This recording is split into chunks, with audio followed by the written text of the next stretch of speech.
Hey friends, welcome to Family Life Blended. I'm Ron Deal, and I'm sitting here with Gayla Grace. I almost want to call you Dr. Gayla Grace. No.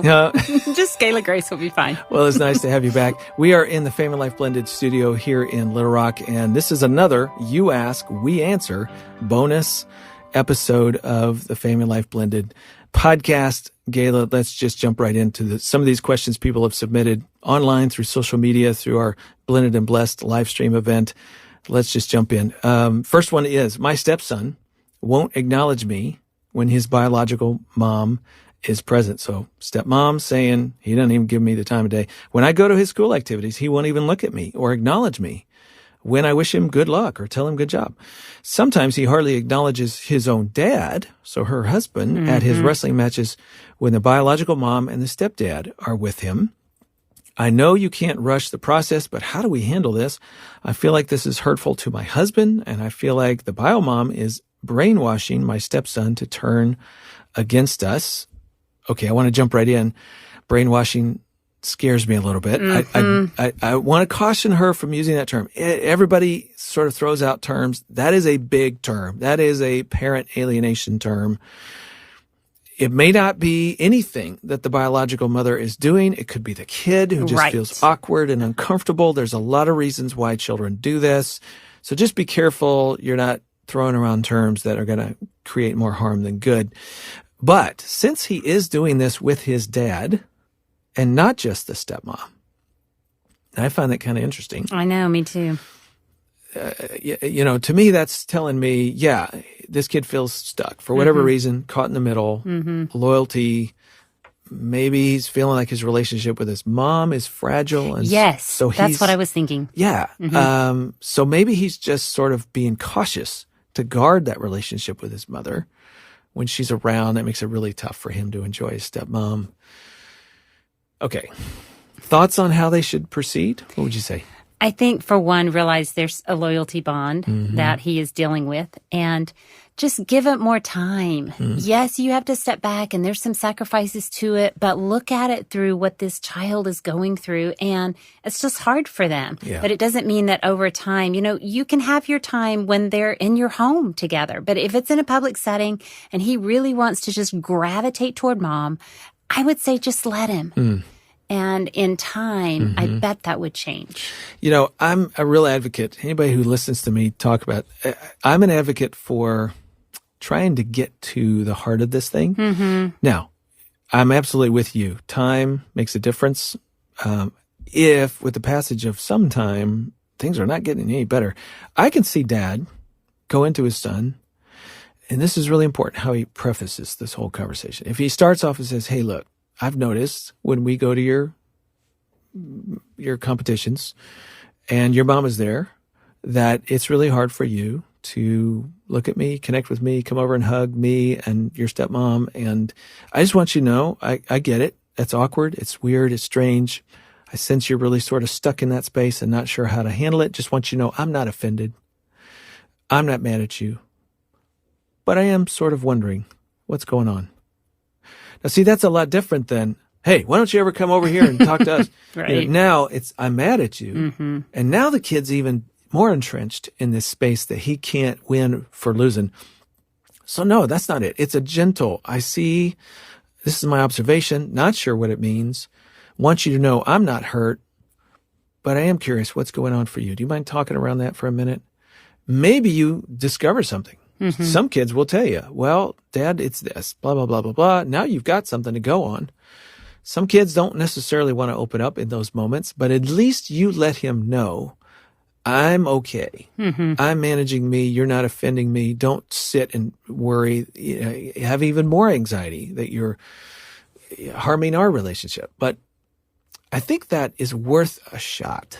Yeah, and I also think it's okay for you to still have your place in when you see them. Oh, hey, how you doing? Give them a hug. Just be yourself. And then that tells them, oh, okay, they are still an active part of my life, even if they're not acknowledging it. That is a good point. Don't get weird and start pulling back. And now you're contributing to the problem and you don't even know what's going on with the kid. And it just makes it more awkward for everybody. Great point. Okay, how about this? What do you do about blending with a family with kids that are already over 18? How do you help members connect? And this was a separate question, but very similar. What are some thoughts or suggestions you have for blending with older kids who have spouses? It is different with older kids. That's the reality. You come in as a friend. You are never trying to step into some just relationship that is going to be like what you might be able to have with a younger child. So you're a friend, you're someone who is just inquisitive about their lives, you're a person who's going to love on them, maybe similar to like what a teacher would do or a coach or some other kind of relationship with that. So watch your expectations for one. Yeah, I was thinking that too. Downshift from how are we going to blend to how do we just talk? Right. How do we mingle? How do we at least start some conversation? And honestly, the events of life when you can get together Sunday afternoon lunch or once every 2 months for golf on a Saturday, whatever it is, take full advantage of those moments. Try to use technology. But the bottom line here is they're adults. They've got a life. They got other objectives that may or may not include you. So you just have to take it as it comes. And continue to text them maybe just randomly, especially if you happen to know of an event or something. It's pretty easy to just say, hey, I'm praying for you. I know you've got a big test tomorrow or whatever. It just tells them you care, but you're not trying to be intrusive. You know, just for objectivity, if I said to somebody listening right now, hey, somebody moved a block away from you and, they're 45, and you need to make them your best friend tomorrow. I mean, you'd be like, I don't think that's right. I mean, so objectively, it's just sort of difficult given life stage and circumstance. Take full advantage of the opportunities you have. Right. Okay. Spoke about boundaries. And I think this is a question directly to, you did a presentation on boundaries at our last Blended and Blessed live stream. Right, I did. So somebody said, okay, you spoke about boundaries. What if a spouse or a former spouse's boundaries are unreasonable? So I think I'm hearing in this question, Gayla, somebody's saying, wow, so the boundaries they want to set on me and their expectations of relationships just really are unreasonable. I'm not sure what to do with that. What are your thoughts?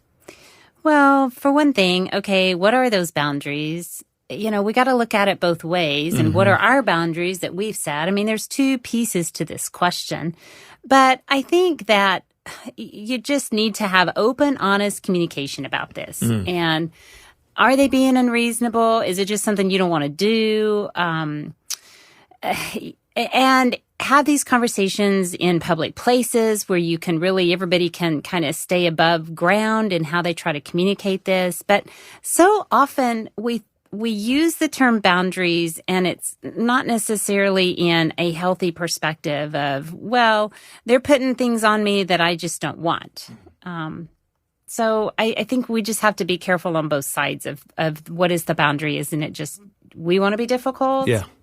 Yeah. Ask yourself, what troubles you? What's this about for you? And sometimes it's just a leftover from the past. True. And so I kind of like what you said, revisit whatever the boundaries are and just sort of say, that made sense that we did it this way, or you had this expectation of me 5 years ago. Today's a new day. I need to revisit that. I need to have it happen differently. Can we talk about how we can do this?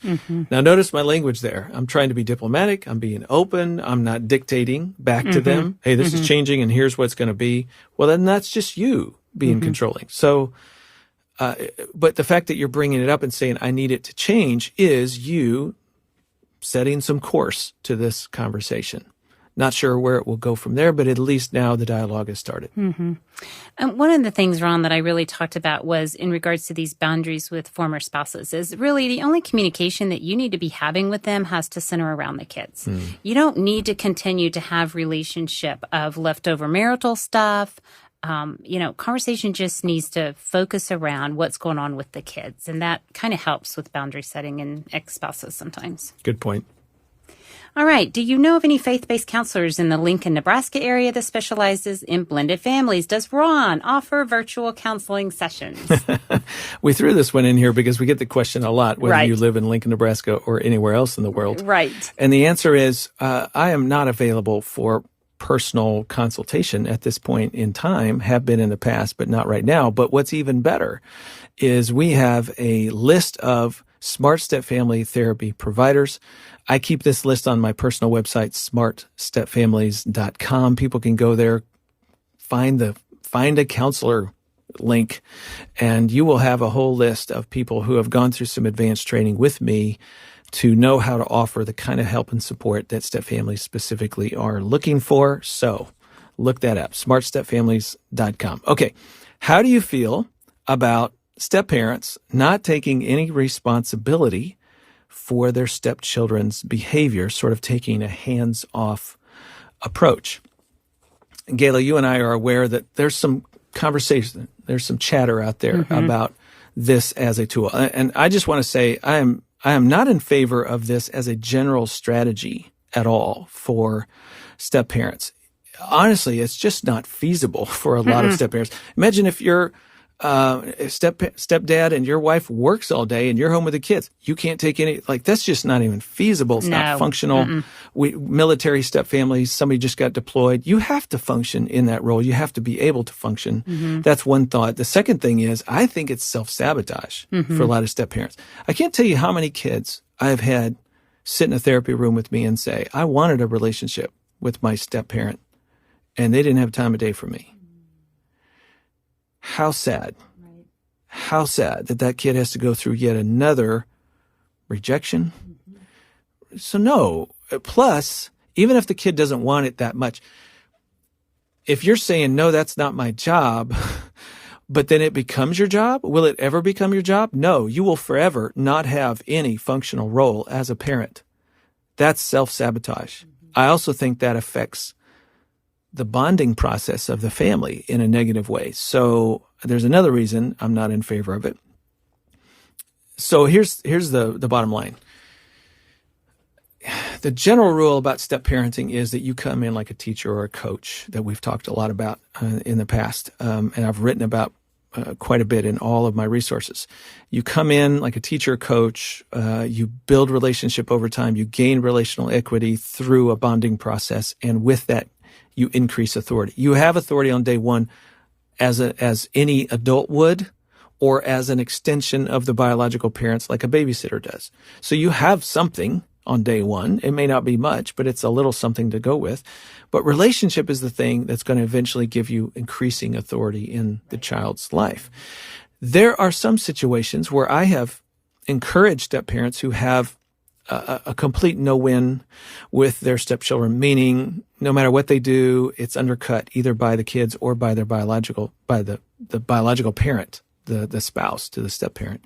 In that situation, I have advocated for what we call politely resigning to taking on responsibility when you know that you don't have it. You can't actually carry through this situation with this child, and the biological parent is going to undercut you later even if you try.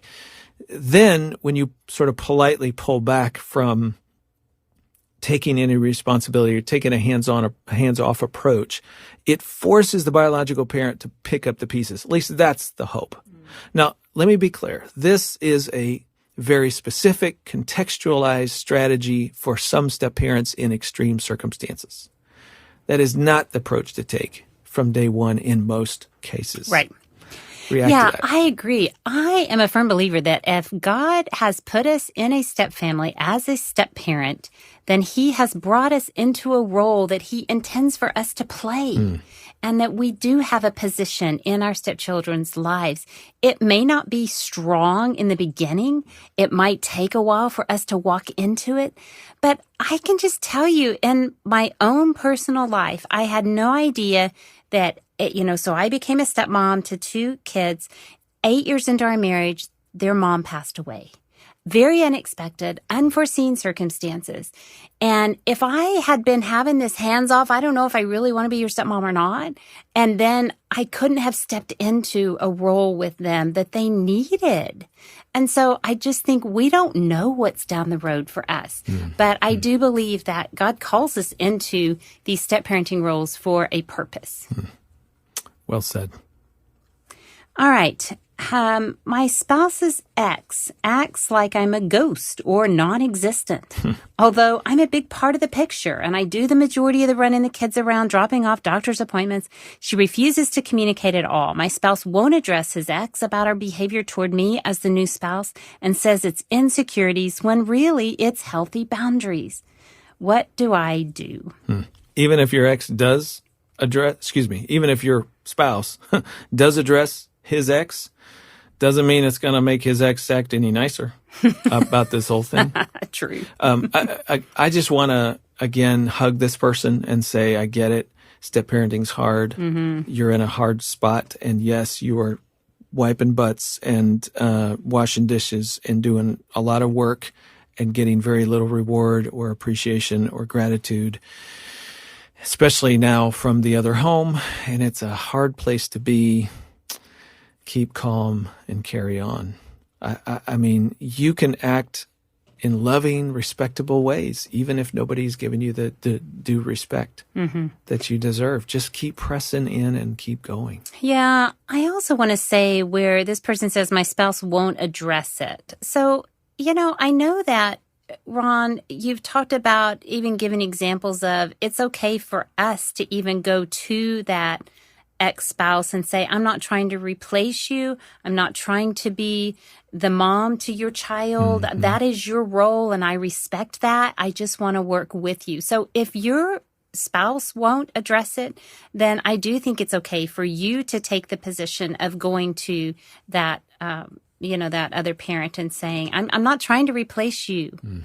I think you've hit on something, because what could be behind this other person treating you like a ghost is they don't want to give you any credibility, as if that might cost them. You're a threat to them. Right. So as you suggested, the no threat message of, hey, I'm not the mom, you're the mom, I'm not going to try to take your place. That message communicates, I'm not a threat to you. Right. Maybe, just maybe, they can start to acknowledge. Yeah, because I think there's fear. There's fear at the root of them, treating you like a ghost. Good one. Okay, let's move on to another question. This one was originally submitted to us in Spanish.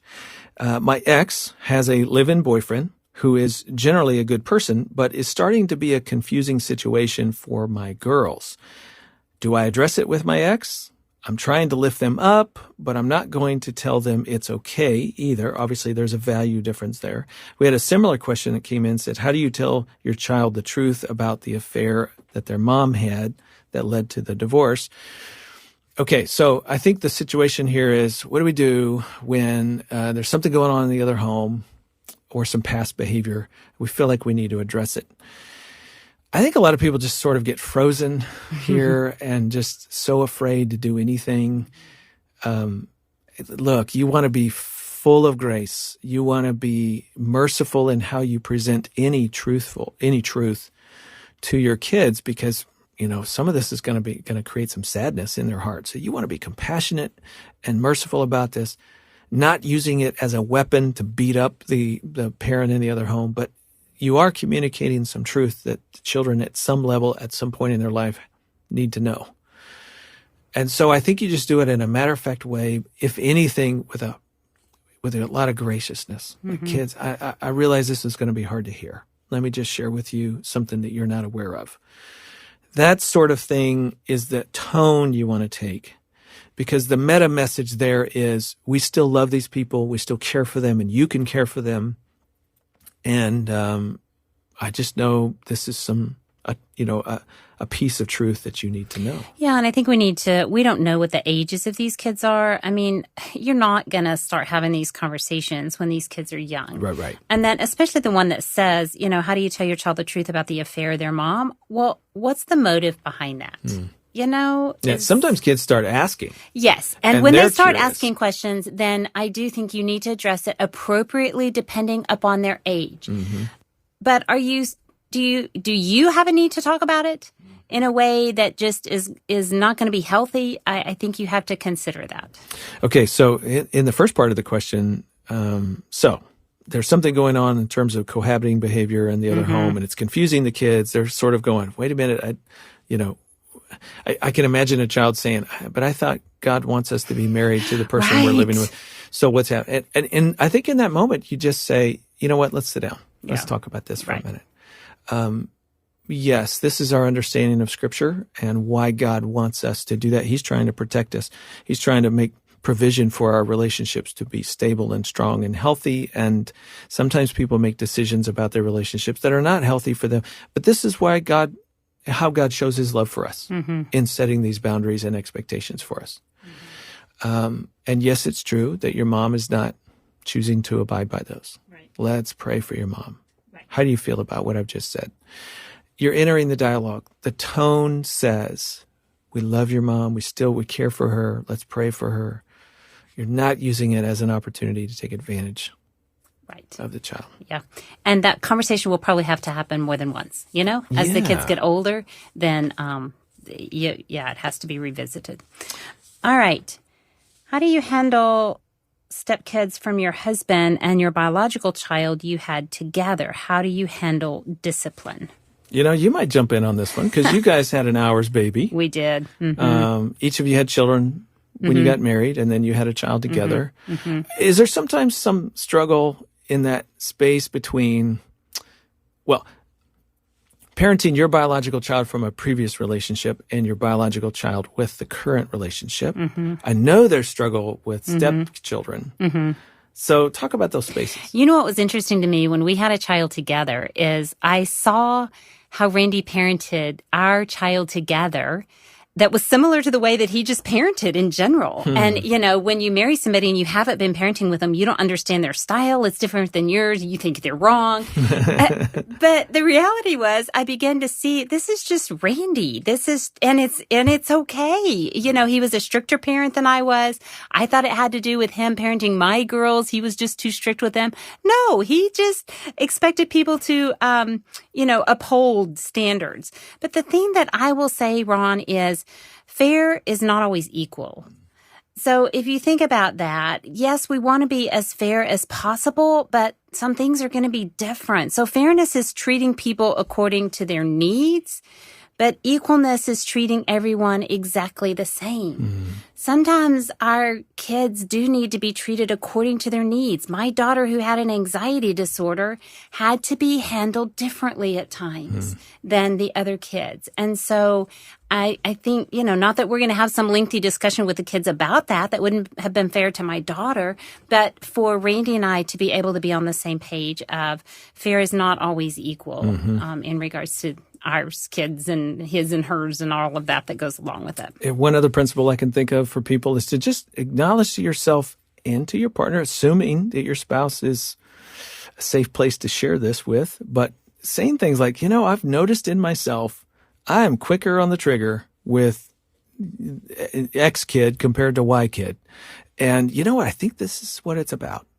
Talk out loud about that sort of stuff. Process, acknowledge that to yourself so that you are at least being honest and you can go, but I'm going to try to work on that because I'm not being equitable. Right. And so I've got to dial down this and I've got to turn up the dial on that. And hey, this is parenting. We're working on it. Nobody's ever figured it out because as soon as you got there, your child grew up a little bit more and things changed again. Yeah, for and sure. you had to start all over again. I just think that's the parenting journey. Yeah, you do need to find some unity. Yeah. I mean, Randy and I both had to compromise in our parenting styles to get to a point that we could parent together and we could make it work. And we did. So Good. You know what? You can change. You can do it. Let's do one more for the sake of time. Is it better when bringing two families together with two young children in this situation, for us to move into a new home or move into one of our homes, knowing that that's going to create stability for the kids who had lived there and now get to stay there, but it's going to create change for the other kids who are having to move into a new place? You know what my answer to this is? I have the foggiest idea. I had some input. I'd love to hear it. I'm thinking, I don't know you. I don't know your situation. We don't know your finances. Right. There's so many things that have to go into that grand decision. Prayer. Make the best decision you can. Right. Move forward. What are your thoughts? And if you make a decision that turns out to not be right, then do something different. There you go. I mean, you may not get it right the first time. I do agree with the fact that the kids have been through a lot of change by the time that either they've they've walked through a divorce of a parent or the death of a parent, and now there's remarriage and there could be new step siblings. So if you can leave things the same for a little while even to let everybody adjust, I don't think you want them changing schools in addition to a new step parent. And so if you can stay in the same house, I think it's helpful for kids, but it doesn't always work that way. Right. And in this case, somebody's going to have to go somewhere new. Right. I mean, me and my girls moved into Randy's house thinking, it'll just be hunky dory. It wasn't hunky dory for me. and really even the way that we set up our kids, we could have done things differently. Within a year, Randy and I bought a house together. And at that point, yes, some of the kids did have to change schools. And yes, but we had been through a year of marriage at that point, and we felt like we could do that. So, yeah, there's no ideal answer to this. That's right. Somebody's listening right now and they're going, that's just not financially even an option for us. Right. This is what we're going to have to do. Yeah. You know what? You're going to make it work. Right. It's going to be a little heavier burden on somebody than it is on another somebody. Have a little grace there, move forward. Do the best you can, make it work. Yeah. Gayla, this has been good. Thanks for being with me. Yeah, it's been great. Again, to our listener, this has been a bonus episode of the Family Life Blended podcast. If you have not subscribed to our regular podcast, you can certainly do that right now. We would love for you to not miss any of our future podcasts. If you're not familiar with Family Life Blended, look us up, familylife.com/blended. We're the largest blended family nonprofit ministry in the country. We'd love to help you pursue the relationships that matter most. Check us out, familylife.com/blended. For Gayla Grace, I'm Ron Deal. Thanks for being with us.